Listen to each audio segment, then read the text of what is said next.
বন্ধুরা, আজকে আমরা ভিন্ন ধরনের একটি জিনিস তৈরি করব। তার জন্য আমরা একটি কাপড়কে 4 ভাঁজ করে আবার একটি ভাঁজ দিয়ে নেব, অর্থাৎ মোট 8 ভাঁজে ভাঁজ করে নেব। এবার ইঞ্চি টিপটিকে 6 ইঞ্চিতে একটি দাগ কেটে নেব এবং এই 6 ইঞ্চি বরাবর আমরা চতুর্দিক থেকে দাগটি কেটে নেব। বন্ধুরা, এটি আমরা বসার টুল কিংবা ঝুড়ি হিসেবে ব্যবহার করতে পারবো। আপনারা চাইলে টুকরো কাপড় দিয়েও এই কাজটি করে নিতে পারেন।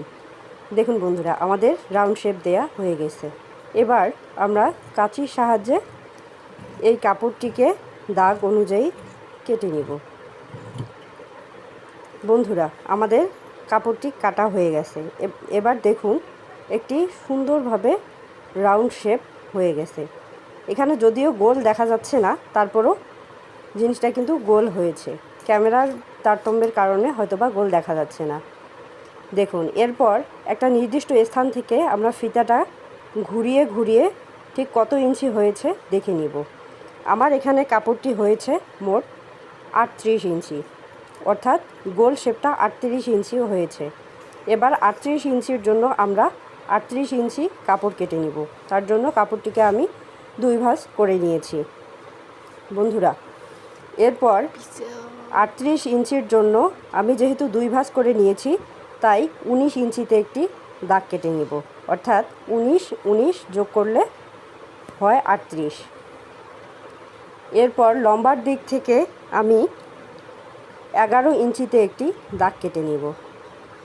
এদিক থেকেও 11 ইঞ্চিতে একটি দাগ কেটে নিব, অর্থাৎ লম্বা হবে আমার 19 ইঞ্চি। আপনারা চাইলে ছোট কিংবা বড় যে কোনো ধরনের তৈরি করে নিতে পারেন।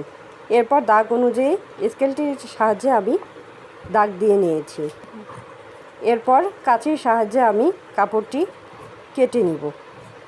আমার প্রায় কাপড়টি কাটা কমপ্লিট হয়ে গেছে। বন্ধুরা, দেখুন কাপড়টি কমপ্লিট হয়ে গেছে। এরপর আমি একটি রাউন্ড শেপে চেন লাগিয়ে নিব।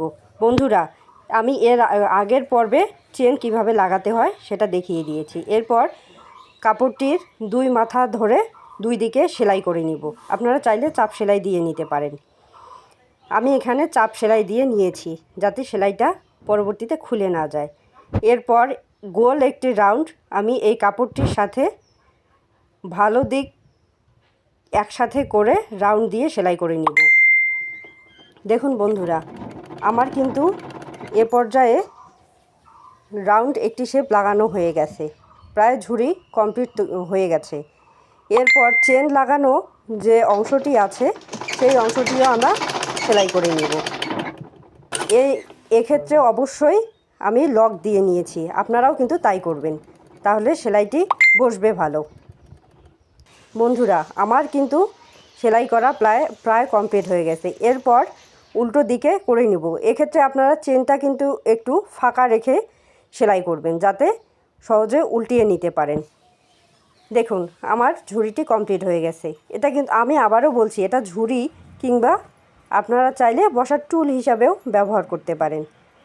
বাসায় অনেক আবর্জনা বা ছোটো বাবুদের কাপড় চোপড় এখানে ওখানে পড়ে থাকে, সেসব একটা জায়গায় করে রাখার জন্য এইটি খুব কার্যকর।